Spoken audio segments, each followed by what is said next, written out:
Hey everybody, this is Frankie Abbruzzino, and I'm coming to you as somewhat of Rant, some not of. And I want to talk primarily about growth because there's been a few people out there that are either trolls, they don't understand what I communicated, or they just didn't want to listen. So I wanted to clarify.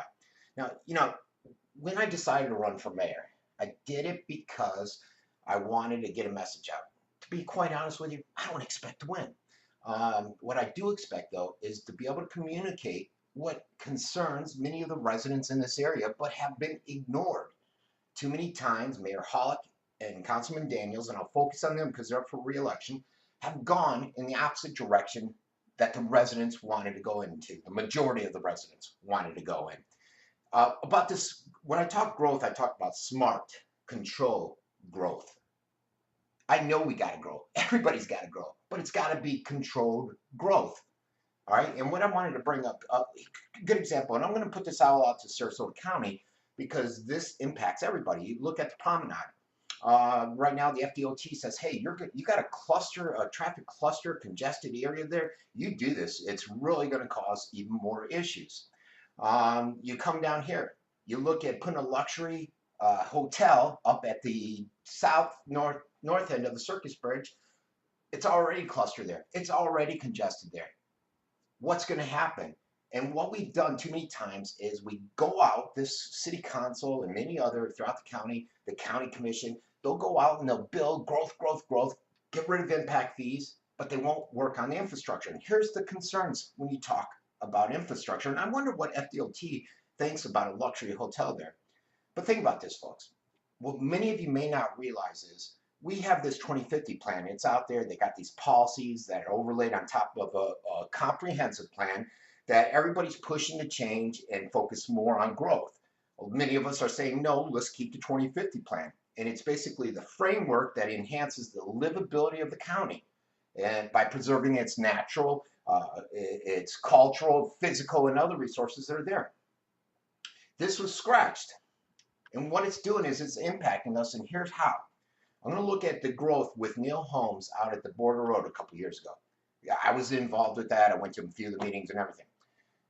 Basically, they went out and they have, and I forget the specific number, but I think it was 1 home per acre, and Neil wanted it rezoned, 5 homes per acre, so they could build their complex, their homes there. Now, here's the issue. These people bought the home based upon the premise that 2050 was in play, that this would always be 1 house per acre. And they fought against the rezoning. So a lot of people are out there saying, oh, you can't build a house. No, you got property, it's zoned correctly, go out there and build a house. That's what it's all about. However, going out there and having attorneys threaten the city with a lawsuit, if you don't change the zoning so that he can build 50 houses instead of 5, that's not what it's all about. What this council did, and I heard Councilman Daniels say this twice, because I listen to all the council meetings every 2 weeks via the internet. I don't go in there anymore. And I heard him, he basically asked people, where do you live? Because this side of the street's county, this side of the street's city. And he didn't want to hear their voice if they were in the county. He could have cared less. And mind you, some of these are the same people that own businesses here. I know many people that own businesses here that are county residents. They didn't want to hear it. They went with Neil, and now you may not realize this, but the city of Venice, according to the city manager, I believe his number was the population is going to grow some 75%. So we're going to go, what, from 20,000 to 35,000 people. We haven't even started to see that increase yet, folks. So when you're down there and you're projecting a luxury hotel, you got to remember in 3 to 4 years, our population is going to double already before the luxury hotel. Before the increased tourism. Mayor Hollick wanted $40,000 to try to drive even more tourists here. All the other council members shot him down. He was surprised. But come on. When's it going to end? Now, this post office thing, and I've heard it in meetings where he wants the post office gone. He's brought it up a few times. The one that, with this story today, is a very reliable source, very reliable. I wouldn't put it out unless it was. Think of it, putting a hotel there. And I don't know if you realize this, but they're looking at doing a hotel or condo also over at Pineapple's property with the people that are looking to buy it. Now, what we don't do, what these politicians should have done, and I've been saying this for years, built the infrastructure. Why aren't we building the roads? If you're projecting a 75 to 100% increase in our population, why weren't you thinking about the roads? Why are you out there actively fighting against Sarasota Memorial opening up in Venice?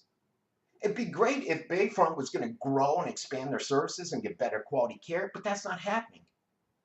So where are these people going to go? Right now, and I illustrated this a little bit the other day, I was talking to a person with the fire department, and they said, look, when you're at capacity at the hospital, especially during season, we have to bring someone that's got an issue, let's say a broken foot. We have to bring them down to Northport or Sarasota if you're maxed out in Venice, which happens all the time. When you're going down there and somebody has a heart attack, what's going to happen? They're out of luck. Imagine if that's your mom. Infrastructure's key with the roadways, with the hospitals, and the schools. They've already said, based upon projections, based upon where we're at now, and that's without all this tremendous growth that's been approved, that we need another high school here.